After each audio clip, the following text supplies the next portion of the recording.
Time now for Back Pages tonight here on Sky Sports News, bringing you a first look at the sports stories in this morning's newspapers. Joining us are Miguel Delaney, chief football writer at The Independent, and James Olley, senior football writer at ESPN.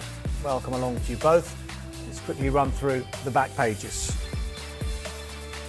The Guardian features Vinicius Jr. He has final say after racism storm and help from heroes. England calling class of 2003 as Mitchell blow adds to turmoil.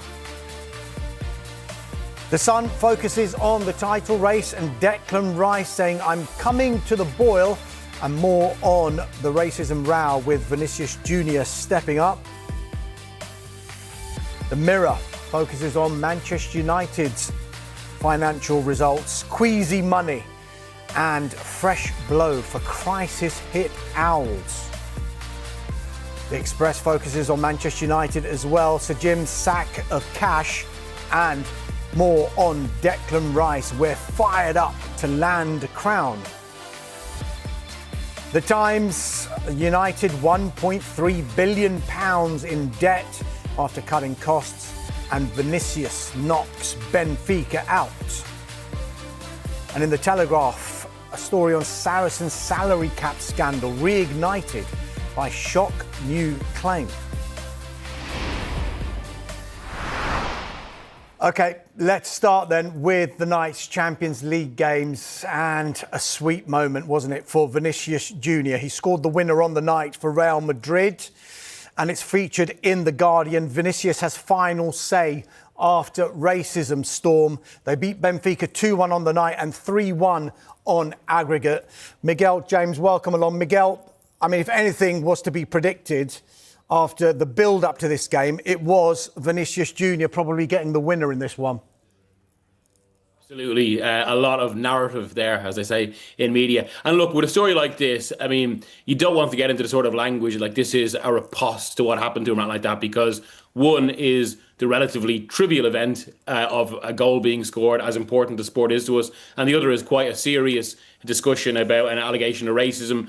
Benfica, of course, and Pastriani deny this. It's going to go through an investigation.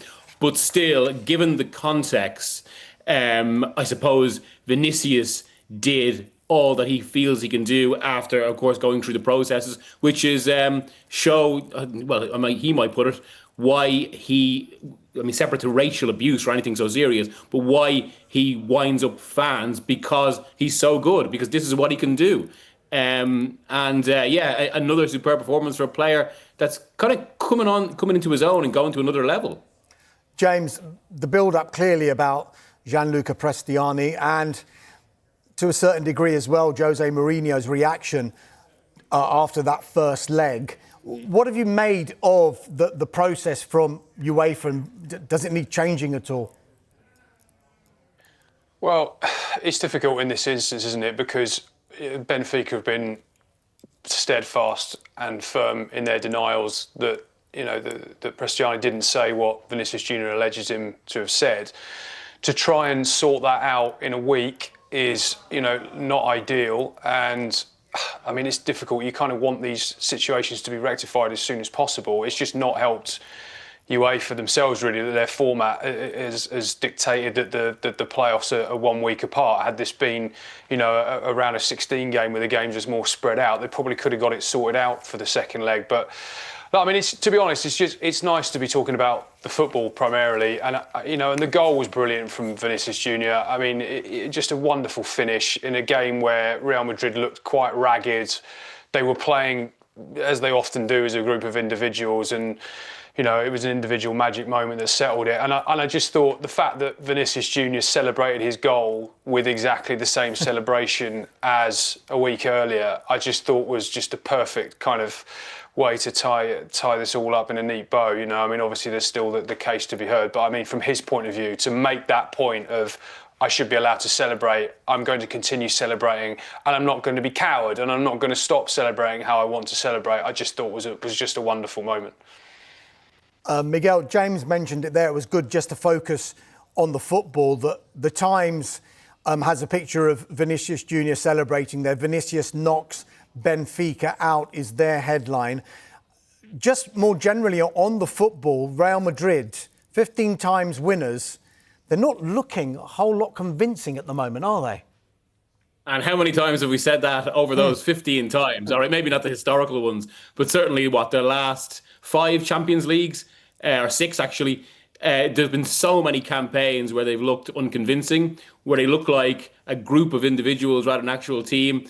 And yet they come together. And look, some of it is obviously based on this almost institutional memory, the history, the aura that can intimidate other sides, separate to any actual quality of a Real Madrid squad. There's a lot built up there. But it's for all those reasons you just wouldn't want them. And I mean, because there's also danger in 2 ways. There's a danger of that and how susceptible opposition teams can be. But also, I mean, we talk about a group of individuals out of the team, but in knockout games, which will obviously kind of bring more sudden moments than a league campaign, individual quality can go a long way. If you can just kind of ride through games, as we've seen so often with Madrid in the past, and just produce moments like that. And they do have more actual match winners than most sides, probably even more than the English sides, even though I do think Madrid aren't as good as most of the English sides left in this competition. They still have more match winners, probably certainly more match winners than Arsenal. I think maybe just about more than City. And that's going to be a danger for this campaign, regardless of their many issues. And even the questions about Arbeloa, who, I mean, it is possible that he could be another coach in Madrid history who wouldn't necessarily get a big job anywhere else, has doubts about him, and yet suddenly you're seeing a situation where he could have a Champions League medal. James, this is the second season with this new Champions League format, isn't it? With the 32 teams in one big group, and then this playoff round before the last 16. Are you a fan of it? What have you made of it? No, I'm not a fan of it at all. And this playoff, okay, everyone's going to say Bodo Glimt, right? That's the answer to what I'm about to say. But honestly, you know, what Bodo Glimt had to do was play 2 extra games in the group stage and then obviously a playoff round, you know, whereas had they had a sort of standard group campaign, anything like they would have done in the old format, they probably would have got through and got straight to a knockout round. What have we done now? Finished the playoffs, 8 ties, 6 of the seeded teams have gone through. I know Galatasaray and Juventus are still playing, so obviously there could be 7, could be 6 or 7. I just don't see the value in it. I think it's funny actually. I was talking to a sporting director at one of the Premier League clubs not that long ago, who was sort of saying it's also, this format has ruined the transfer window in January for a lot of teams, because obviously they didn't, you know, sometimes they don't know right up until the end of January whether they're going to be signing players or needing players or what European competition they're going to be in. I think it's just had a sort of seismic effect, sort of on and off the pitch, that is to the detriment of the product. And really everybody's waiting to get again to the round of 16, and it just takes longer with more matches and more diluted quality to actually get to the point where we go, right, this is the competition we want to watch. And there's nothing that I've seen over the last couple of days, albeit Bodo Glimt and some entertaining matches, that will change my mind on that. Yeah, Miguel, I don't think James is a big fan. How about I'm yourself? Similar. I was on the show 2 weeks ago saying similar things. But you say you're saying similar things. Are there positives? Because towards the end of the initial group phase, there were some dramatic games. There have been some dramatic games in this playoff round as well. Is it a good thing, or would you rather have them gone back to what the original format was? But the problem with the original format was never the format. It was basically that this financial gap developed, which was one of the reasons some of those clubs tried to create a Super League. Because, I mean, everyone's gone about Bodo Glimt now. And yes, they're right to go on about it because of it is history. I think it's a badly needed, massive upset in the Champions League. You only have to look at the other side of this when we've got 6 English clubs in the last 16, which I don't think European football, it shouldn't be about that. But for all that everyone kind of criticised the old format, in the old format, another Norwegian side, Rosenborg, well, they knocked out a better AC Milan than this Inter in the San Siro in 96-97 to get to the last 8. So, I mean, that shows the problem wasn't the format. It was just that European football was more balanced then. And it's because of the Champions League that's created these gaps. And this is almost the ultimate. So, I mean, James is talking there about the extra 8 games. And that just reflects this sort of tension in European football about this, except there's no tension because so many of the games are so flat and we all know what the clubs want. The clubs basically, the major clubs want more games for more guarantee of money and almost to create really, and look, it's a Super League by another name, to create a parallel league to the domestic campaigns. But of course, what the actual value of the Champions League is based on, it's not those matches, it's not forgettable group games, it's pure knockout. I mean, and that's why there has been an elevation in this round, because really, regardless of financial gaps and all the rest of it, nothing can really compare to sudden death elimination. That's where the competition comes to life. And look, if I had my way, it would be a straight knockout from the start. But Florentino Perez, the major clubs, they're absolutely never going to go for that. Let's move on, James, to the Mirror, and their headline is Queasy Money, and it is regarding Manchester United's accounts. United's profits up, but it's due to savage job cuts. The title at the top says Old Trafford cutbacks paying off. Have they got a point there?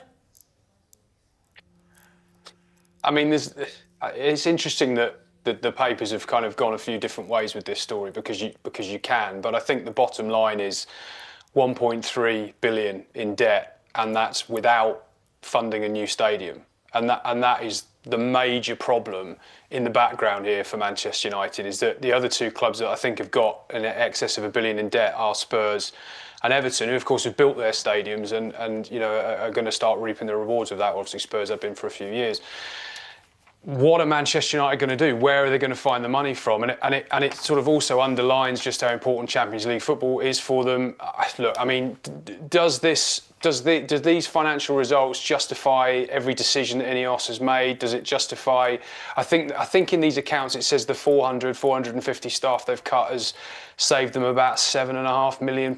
I mean, it doesn't feel justifiable when you look at the obviously the bigger outlays they owe.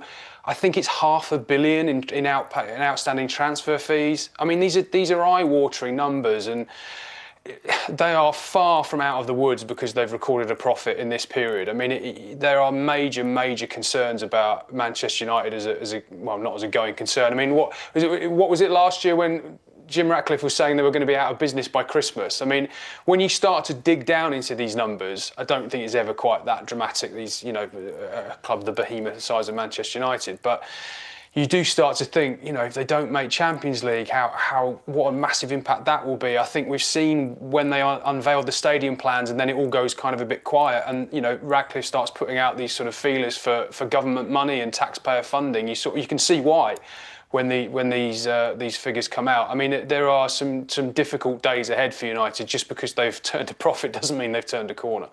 Yeah, Miguel, in the Mail, the headline is "We were right to cut jobs. United joy after Sir Jim's brutal layoffs ensure club turn profit." James alluded to it there with regard to the debt that remains at Manchester United, increased to £1.3 billion. It's increasing the pressure now, isn't it, on the pitch? Even though there's been lots of positivity with Michael Carrick's tenure so far and the prospect potentially of getting into the Champions League next season, it almost feels like they have to get there now. Yeah, completely. I mean, personally, I have to say I am uncomfortable with putting the layoffs and redundancies in that context, especially when, as James has said there, the actual figures are, like, obviously they're big to real people or to everyday people, but the actual figures in the context of United's wider figures are negligible, because you can't get away from this. I mean, it's something we've said in the show before. It's something that's always lying there in the background, but sometimes it's worth restating. It is remarkable that, you know, one of European football's great institutions is in the situation where this debt has been hanging over them for 21 years. And let's not forget, Premier League rules have actually been changed. So the type of leveraged buyout, or at least the scale of leveraged buyout that the Glazers managed in 2005 wouldn't even be possible now. And then you're kind of looking at, like, when, you know, ultimately, I suppose, for an element of public relations reasons and, like, as James said, to justify decisions, they're pointing to kind of the perceived positive effect of those layoffs. I mean, again, it's negligible against those wider figures. And also, there are other questions about that, I mean, look, we've all heard this, that whether there has been some debate inside the club over whether the the cost of the layoffs is worth it, given elements like that or developments like that, they do affect club culture, because these aren't normal businesses. They're sporting institutions, social institutions that do rely on cohesion. And ultimately, yeah, you can't get away from that massive debt. And it does put a pressure, as it has done for the last 20 years, on the team, because it's almost like United need to be constantly performing at a baseline level of competition, namely the Champions League. Miguel, James, brilliant stuff for now. We'll take a quick break, and when we come back, we'll look at more of the sports stories in the morning papers, including this in The Sun, an exclusive interview with Declan Rice on why he's convinced Arsenal will win the title.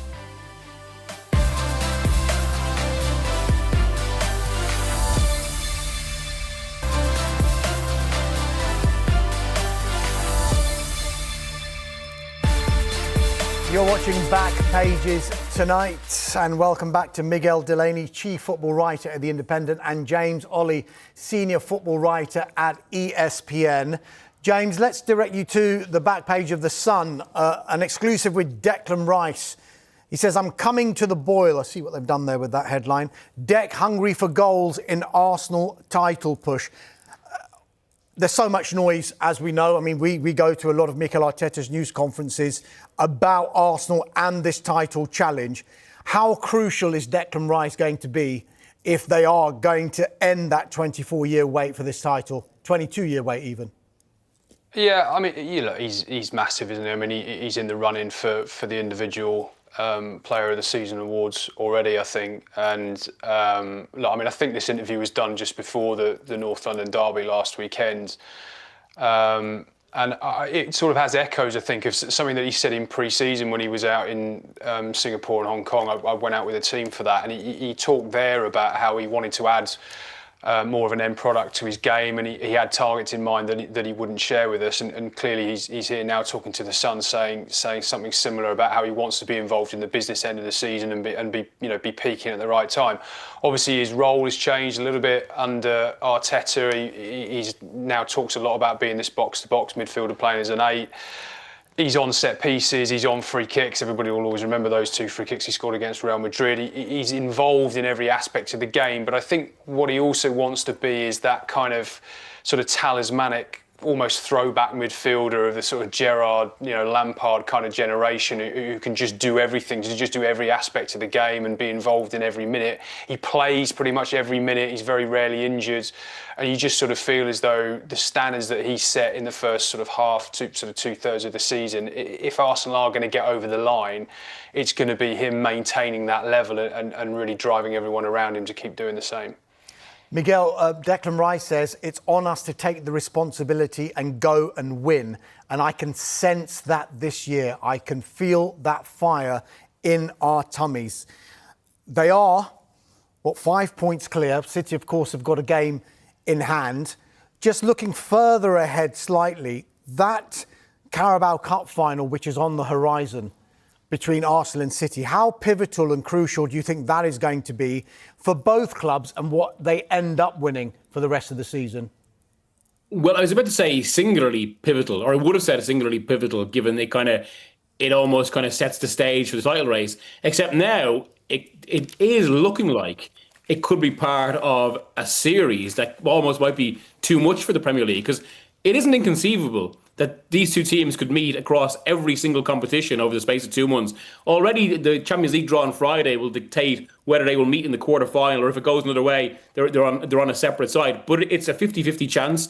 So, and then there's obviously the FA Cup is narrowing, as we know. So whoever loses the League Cup final, there could then just be another chance to rectify that at an escalated stage. So yeah, I would agree with you. I think the League Cup final is crucial, and obviously there's the whole dimension with Arsenal about lifting a first trophy in 6 years, and also this specific team, this group of players lifting their first trophy and what that can do for you.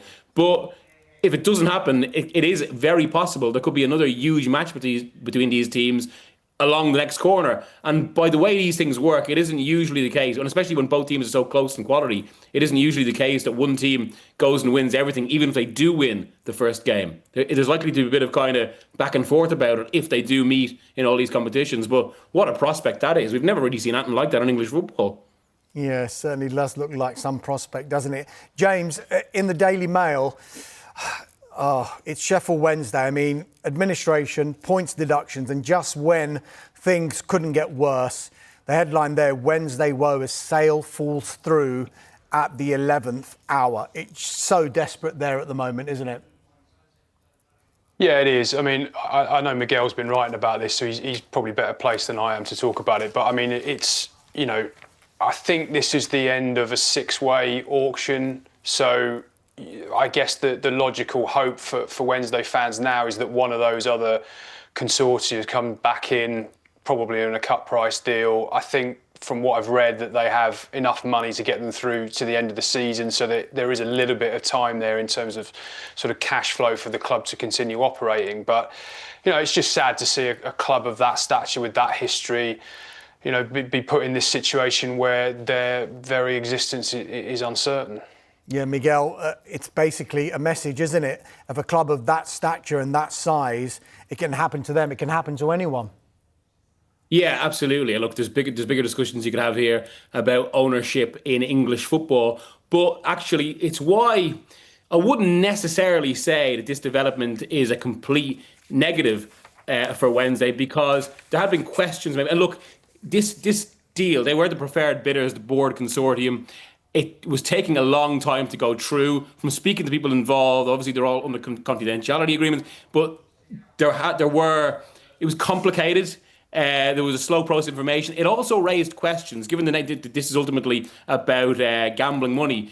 It raised questions over whether the consortium would be given a similar dispensation to Benham at Brentford or Bloom at Brighton, something that's only come to light over the last few months, obviously. And that this development has maybe prevented a headache for the FA in deciding on that, and also maybe kind of a bigger discussion about Wednesday. There are other suitors involved, so it's not a complete disaster in that sense. I think that one of the closest is expected to be the Storch family. There has been some speculation about Mike Ashley, although that hasn't been confirmed to me.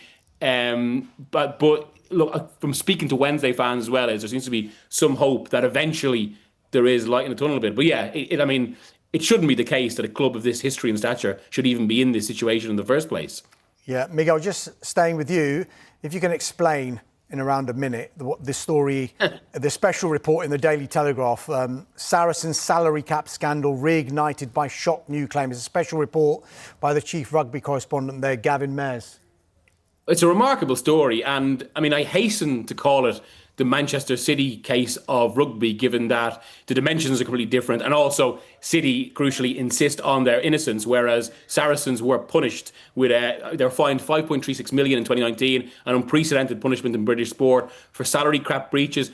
But from the Telegraph's excellent reporting on this, it's come to light that an accountancy firm hired by Premiership Rugby to advise on the Saracens case cast doubt in the disciplinary panel's judgment. But it was Safri Champness used as the auditor for Sale Sharks at the same time that it gave, quote unquote, impartial expert advice about Saracens. So one development there, Safri's valuation of Mario Toji's image rights resulted in Saracens receiving the biggest individual fine of 2.4 million, among other details. And while there's no suggestion of any deliberate wrongdoing in the opinions provided by Safri on the 9 charges against Saracens, the fact that one of its clients benefited from Saracens' punishment has raised questions about this procedure.